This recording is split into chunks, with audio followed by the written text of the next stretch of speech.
All right, so now I am here to talk about all the incredible things that we have going on in this quarter, some fun incentives from two of our incredible leaders, both doing amazing things in the field right now. We have Kristen Cunningham, presidential consultant, and one of our newest EC3 consultants, Courtney Watkins. So Brandon, Courtney, thanks for joining today. Thank you. Most importantly, we didn't plan this. Like the jacket situation. I was shocked. I couldn't believe we were all on the same page. So now, because it's the dry theme, you wear that every day is my understanding. I mean, it's pretty much my routine. I shower, stretch, and then I put the jacket on. Shower, stretch, jacket. Got it. And Courtney, the same for you? It's reducing the decision fatigue this summer because I basically just know tank top and a racer jacket. It's reducing the I mean, there's always a business lesson in there. But yeah, we are official drivers. So we are here talking about how we drive our business through this amazing quarterly incentive. You know, in the United States, it's all about the fast lane, and everywhere globally, they have kind of some different themes, but it's all around this idea that let's come together as a community. We want all the drivers to raise their hand and say, like, let's get after this. So Brandon, we're going to go straight to you. You ready? Yeah, ready. I think maybe. Yeah. On your marks. By the way, the drive, like, jokes and puns are endless. Yeah, they are. We're going to have a hard time matching this. But okay, so, you know, we've been talking about, like, last year we're in our rise era, this year we're in our drive era. And really the era is all about enrolling, retaining, rank advancing. I mean, is there anything else in the business? Like, those to me are the most foundational things that you actually have to focus on to growth. But why are they so important? Because anything outside of those three things is probably what we would call like management mode type stuff. Oh, I love that. So those three things are the income producing activities. And there's other aspects to it, but the enrolling piece is like, it's fundamental for our business. It's fundamental. If we're going to create these checks, if we're going to create SC1s, it starts with enrolling. That's where it starts. The second piece of that, the retention piece, I think sometimes people maybe confuse retention with maintain, like retain and maintain, but they are really two separate things. Yep.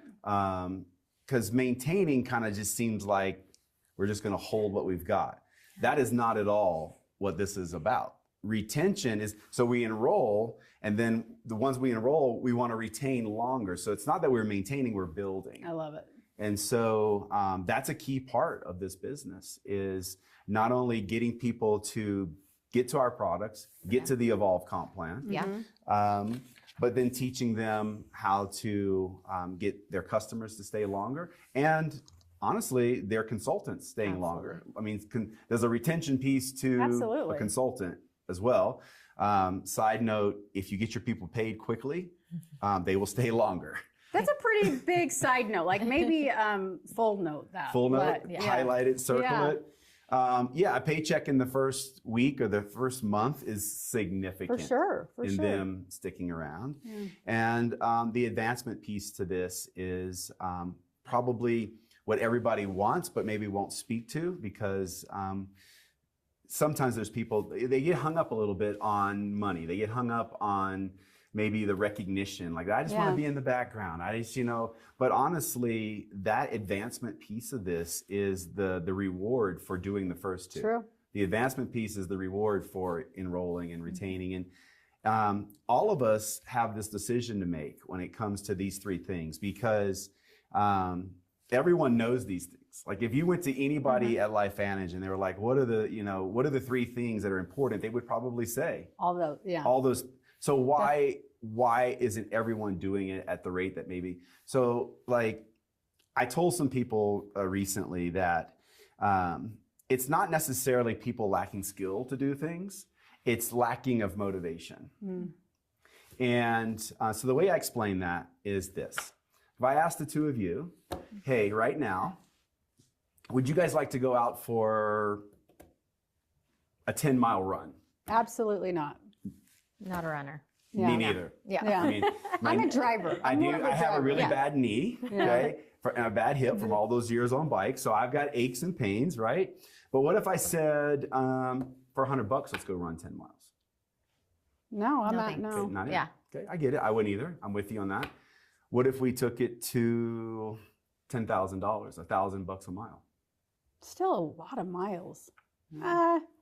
But are we thinking about it? Absolutely. You're thinking about Yes. she didn't say anything. Like you're like, I can see her over there. She's like, I'm thinking And about not because I don't think that's a lot of money. Yeah, it's a ton of money. That's also a ton of miles. But you're like, maybe the rehab. Like, Yeah, it's going to be like. Will I miss being able to walk? Right. Yeah. Like, But let's take it to $100,000. At $100,000, are we going 10 miles? Oh, no question. No question. I'd probably do 11 for that. Yeah. And I would agree with that. Okay. Yeah. And so none of us lack the, well, we don't know if we're going to finish, but for $100,000, we're trying. Yeah. So We're my in point it. in saying all that is with earn, retain, and advance. The reason some people aren't doing it, maybe at the rate that they would like to, is because they haven't really tied the activities to the reward yet. So True. my encouragement would be, don't look at the small amount of rewards that are available on the table with Evolve. Yeah. If you want to enroll, because it's work. If you want to retain, it's work. Yeah. It's a lot of work to do this, but Evolve is such an incredible compensation plan that I'm still doing all three of those things because it's rewarding those behaviors. Yeah, absolutely. it absolutely is. I mean, that's when we designed it, it was behavior based. Like, what are the behaviors that need to happen?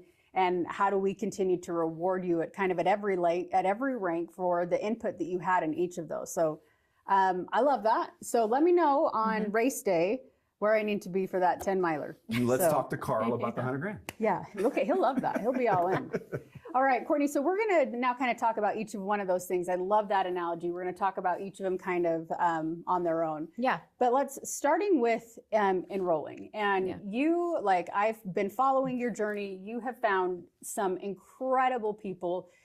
You've really done a great job, not only enrolling yourself, but like you have a team of people really out there actively talking, enrolling, sharing the opportunity, very business focused. But what are those skill sets? Like if someone is like, well, Courtney, how did you do it? Like, what are those skill sets that you really have to master to be just a great enroller? To be a great enroller, I think it comes back to yourself. Like looking at yourself, are you someone that someone would want to join? Like, do I look like the type of person that I would say yes to me? Okay. I think that's one of the pieces that it starts with. And building that confidence. I spend a lot of time on personal development. You know that about me. We talk.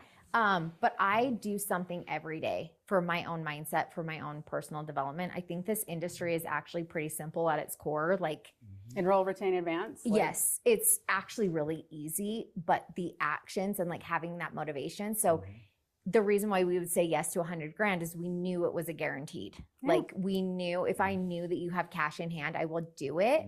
So you're really not going to do it unless you see the cash, right? I mean, yeah. I'm with Brandon, you. I'm with like, you. okay. Show me the cash. Yeah. We'll do it. Like he seems trustworthy, but And that's what I love about this business is though, like Brandon's presidential, he has the same products, he has the same compensation plan, he's in the same company. So I've always seen this business as if someone else can do it, why can't I? I love that. And so with enrolling, I'm in a mining season right now. Like I've been telling people recently, I'm looking for people again. And I go through seasons, like when you bring on a big leader, it's a lot of work to get them to say yes. There's a lot of work for them to look at LifeVantage and then to say yes and then get them launched. But I read a book a few years ago, and it's one I go back to pretty frequently, 3 Feet from Gold. So you guys have probably read that book. But it's basically a guy that goes out and starts mining in Colorado, and he finds a little bit of gold, and he like sends back to everyone, gets all this stuff, and doesn't find any again. Sells the property, the lot, whatever. Someone else comes in and actually starts researching and like doing things with it and finds the biggest gold that they found in that area. And so it's one of those things that it's like, how often, if you knew that there was gold here in LifeVantage, would you be looking for it every day?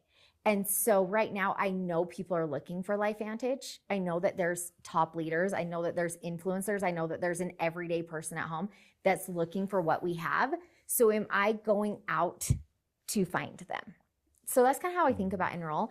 And then retaining them is advancing them. Right? Yeah. Like to have them see that success. And that's where right now our belief in LifeVantage is so unshakable. And that's what I love about LifeVantage is the products all have the science. Like, I'm not over here doing my own personal study. I'm just going off of that.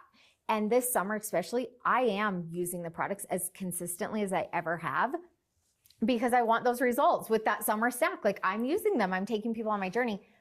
But we're also building an incredible business with that. And there is that certainty, especially the income disclosure. Like, yeah, absolutely. Absolutely enroll off of the income disclosure that you're like, you might not be an EC3 like me, use me. You're like, this is my friend Courtney. This is my friend Brandon. This is my friend that just hit MC1. This is the average paycheck.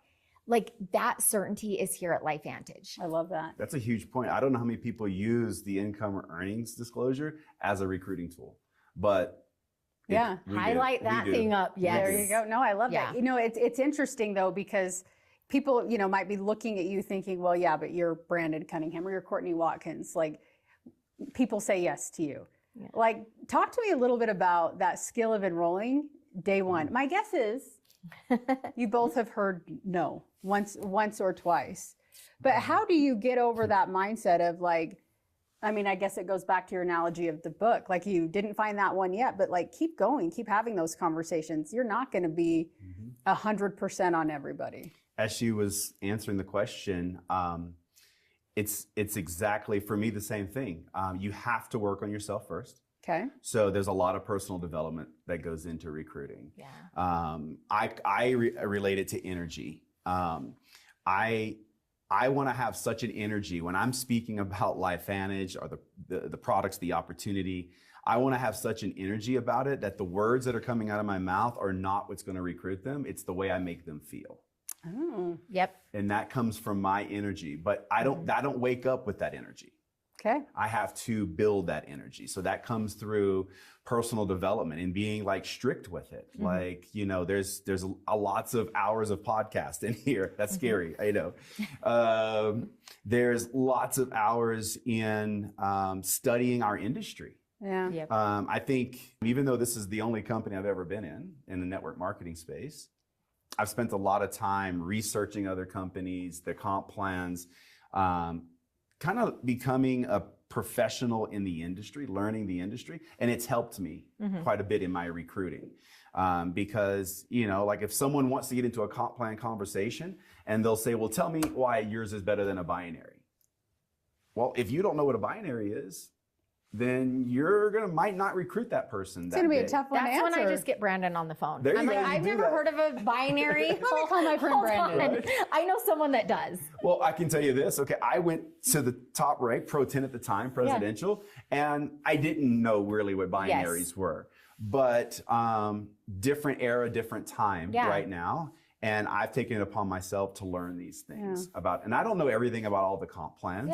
But I'm telling you guys, I've put the hours in to get myself in the right headspace. And then that's the next piece is you've got to be in a recruiting mindset. Like, you've got to physically be saying, I'm recruiting right now. Because I do believe, I don't believe in seasons of recruiting, but I do believe there's times to harvest. There's times to harvest. There's time to plant the grapes.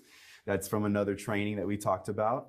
But in Brandon's training, like not a we training. Brandon did incredible training on the harvest, and it's constant. Like, yeah, in order to get the grapes, like you're not getting any grapes unless you've done the work already. Yeah. And so it all boils down to energy to me. If you're going to be a good recruiter, your energy needs to be better than the person you're trying to recruiting, because it's just a transferable lead. So what I hear you both saying is like the skill sets for enrolling is number one, work on yourself. Like, have that confidence, build that belief, work on your mindset, and then it's just go do it. And the more you do it, the more confident you'll get. Is that fair? Yep, fair. Courtney, you've obviously experienced incredible rank advancements this year. You also have a team of people who have experienced incredible rank advancements. I want to ask you, like, how important is kind of that personal rank advancement, but also, like, how do you keep your team motivated and see that they're rank advancing and celebrate those wins along the way? Like, talk to me a little bit about the rank advancement side and really the recognition side of that. Yeah. So with the retain piece too, like going back on that, focusing on the people that you have here. I think sometimes in the industry, it's easy to get caught up in the person that you thought was going to do something and didn't. Or you enrolled a bunch of people and like only a couple of people. Sometimes that can affect your mindset, that it's like, oh my gosh, I thought they were going to love this and they didn't. But focusing on the people that you do have, I love that. That helps to keep the boat rowing, right? And so that with rank advancements is huge, because not everyone is going to be an SC1. Not everyone's goal is to be an EC1. So I learned that in my business, that while my goal is presidential, not everybody wants that. And when I first started my career, I was delusional and thought everybody would want to be presidential and make $1 million and all the things. And when they all didn't, I was like, wait, what? And so I've learned to meet people where they're at and actually ask people like, well, what is your goal? What is your vision for your business? And then helping them to achieve that. And also as a leader, helping them to think bigger. Like sometimes you do need someone to push you a little bit and think a little bit bigger. Rank advancements for me is so much fun because I do love like the social side of it. I love making images and graphics and celebrating people and group chats, team chats. Since I've been here at the office, we've had 2 people that hit SC1 and we're sending images and like, oh my gosh, yay. There's a pair of shoes somewhere ready for somebody. Somewhere, like, let's do this. And so the rank advancements, the cool thing is there's a paycheck behind it. I love that. But what I've discovered for myself is when I'm thinking about the money, I don't do as well. Like if you're thinking about the paycheck that's attached to that, sometimes there's resistance. But when you think about a rank advancement, SC1, EC1, if you come over to my kitchen, there's Post-it notes all over. And I have my team ideas behind that as well. And so with rank advancements, there's recognition, there's celebration, and that also means that you've helped a lot of other people get their goals as well. And so that saying, you know, help enough people get their goal and you'll get your own. That is what this industry and this company is all about. So you know, like you think of your team and you know what every single one of their goals are for the month. I like to. And you know what? We utilize the corporate team a lot. So we have Kim and Victor. And for me, I'm not trying to micromanage my team. I want my leaders to feel like they're their own business. And so that detachment, that I'm not trying to help you get your goals so I get mine. Like that's not the idea.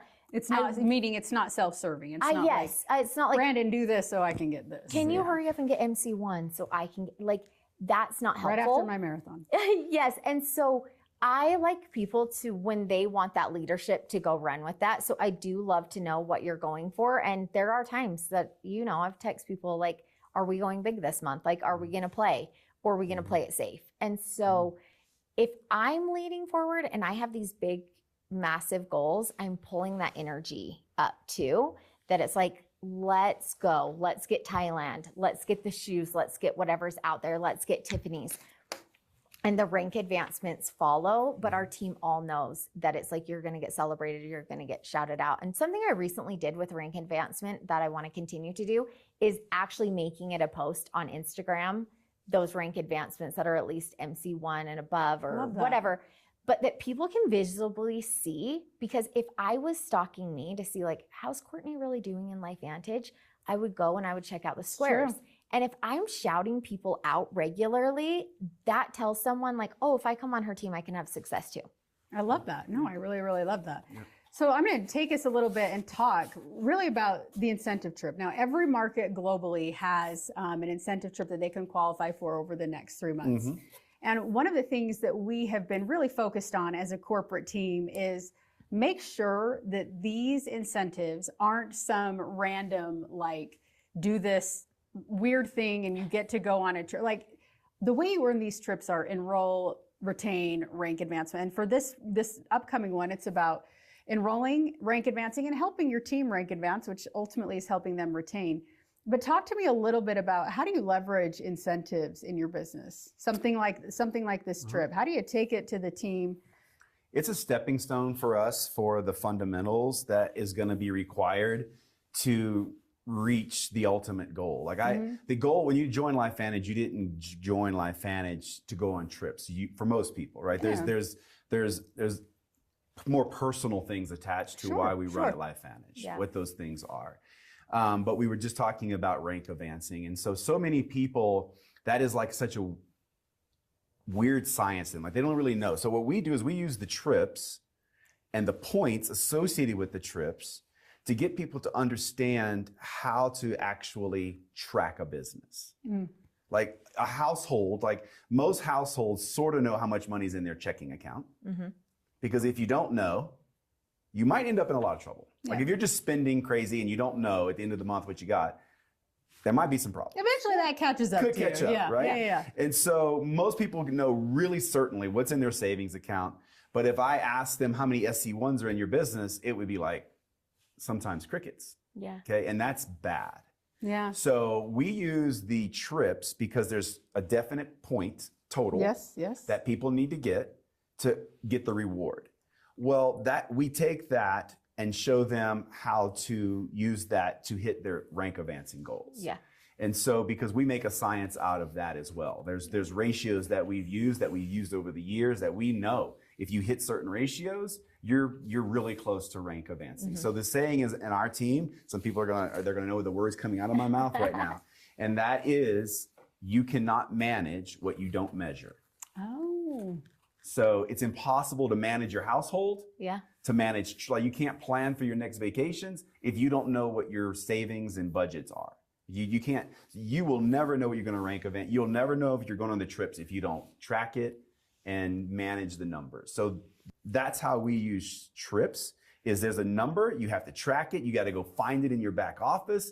Like, there's effort that's required. Yeah. We use that to teach them how to do the bigger goals, how to get to EC1, 2, 3 presidential, because, there's leg requirements, there's numbers, there's balance, there's all that stuff. Yeah, I love that. Courtney, what about you? How do you leverage incentives and specifically this trip? How do you see your team really leveraging this and how do you lead out with it? So I almost feel like I could join LifeVantage just for the trips. Like they are okay. that good. But the first thing about earning a trip and like leading the way is deciding. I love that. It's the decision first thing, like trust falling to the universe. I'm going to do this trip. And that's how we lead with trips. The videos that LifeVantage puts out is like, watch that video, visualize. The wallpaper on my phone is Thailand. Like I send out screensavers to our entire team. It's like, decide that you're going to get that, whatever trip it is. It doesn't matter. Like get on board with it. I make a Pinterest board. I have Alaska Pinterest board. We have all the places because again, I've never been there. I've never thought of those things. And so it's like, I'm not sure that I'm going to get that trip, that I have the Pinterest board. I have the ideas board. I'm sending that out to my team. That's one of the fun parts about it. But the trackers, you make it so easy to help people track their business, like Brandon said. And so what we've done, like with Alaska, is how many points that you need, what your rank advancement is, and then breaking that down, just like Brandon said. But literally we're like, okay, if this person gets 2 SC2s and then 1 SC1, you'll get that many points.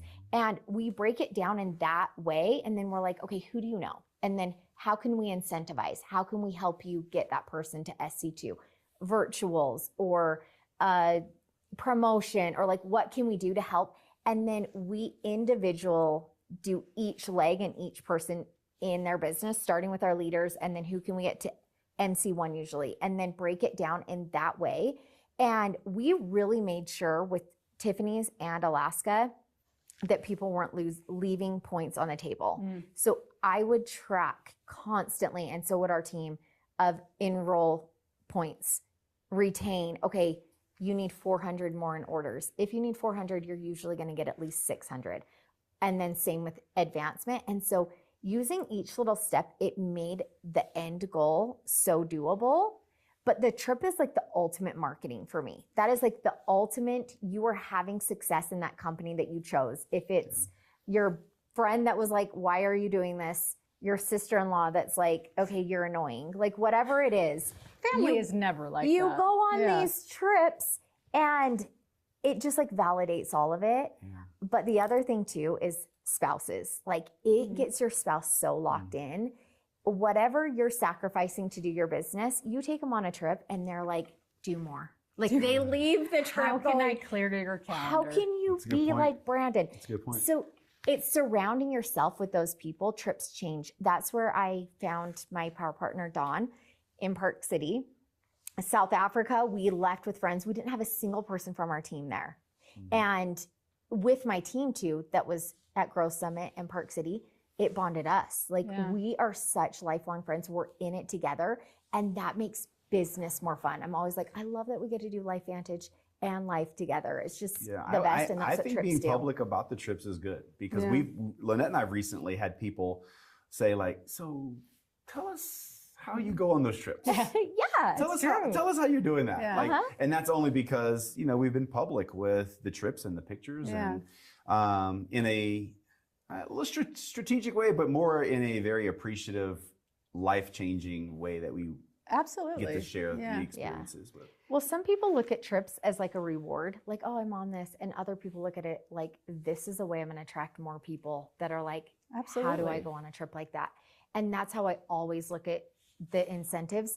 And the other thing I love is that this isn't costing us any money. Like, I get to offer all this really cool stuff to my team, once in a lifetime trips, once in a lifetime Tiffany's, or custom sneakers, like whatever it is. That's what you get when you take it to the next level. And when you get your team there, that's the best reward. It's like, we're doing this together. I love that. So I want to just bring this back to really where we started, and that's this idea of this quarterly cadence. And I love that you both touched on kind of that experience, that culture. I will tell you, I have been on a number of incentive trips. The South Africa incentive trip for me, like, I got emotional watching you all walk across stage, even at convention, because like, we will be forever bonded with that trip. I look at the Club 55, 56 in Japan. They were one ahead of the US. Okay. Yeah, they're not, like that. yeah, I like that. Japan brought that. But I look at the community that came out of those groups. And this is what we are trying to create every quarter. An opportunity for people to say, it's my time, I'm in this quarter, let's run. You're running for that goal, and then you're celebrating at these different locations. So I'm gonna give you guys one last question. How important is that culture and that community vibe when it comes to building your business? Oh, yeah. It's the stickiness to me. The culture, to me, I did a Zoom very recently, and it was a recruiting Zoom. We had people looking at the company, and I asked them, like, what do you think is the most important things? And you got the typical responses of product, comp plan, that sort of thing. And so the number one thing to me is, in a recruiting atmosphere, we're talking recruiting, is the longevity of the company. That's number one. Absolutely. Because if you got the greatest product and the greatest comp plan, but the company's not around in 6 months, who cares? The product, it's a problem. Number two, I told them, more important than product or comp plan is the culture. Absolutely. Yes. Because not everyone's going to go to presidential. Not everyone's going to EC1 or 2. They're not. It's just not. I had the same problem when we joined. I'm like, why are you guys not doing what we're doing? Because I thought we all wanted the same thing. And so culture is what's going to help you attain all the things we've been taught. The right culture will get you on the trips. The right culture will get enrolling, retaining, advancing. The right culture will make this thing so much more enjoyable, and we get to determine what that culture is. And you're relatively new to this culture too. Like, how important has this culture been to your success, and why is that important for people really to consider as part of kind of this incentive? Well, the fun thing is it feels like the culture is continuing to develop here at LifeVantage. I came in not knowing anyone, and luckily I had Tyler Daniels mentoring me, and our team that we brought in, and it continues to evolve. Like, Brandon, I know when I met you, you were like, let me know if there's anything that I can do. And vice versa. It's this culture of abundance, and there's more than enough to go around. Where if I'm doing well, that doesn't mean that you're not going to do as well. In LifeVantage, it really feels like everyone's cheering for each other. And we're building that and creating it as we go. It didn't feel like I came into a company that the culture was set and it's like, this is how we do things. It really feels like LifeVantage continues to evolve. And that's one of the reasons why a brand new person comes in and joins and they're like, oh my gosh, LifeVantage is brand new. It feels that way, and that's exciting and fun for us. Well, I love that. You know, the culture here really is special. It's the best. I think it's something that all of our leaders just contribute to in such a meaningful way, and that we take really seriously. But again, that's the reason we're putting these, aligning these quarters and these trips how we are, because we want everyone to really experience that for themselves. Like, don't take these professional drivers' words for it. But we want people to experience that. So can't wait to see both of you on the trip, but thank you so much for taking the time to talk to us. And yeah, we'll see you on the trip. Let's do it. Let's go.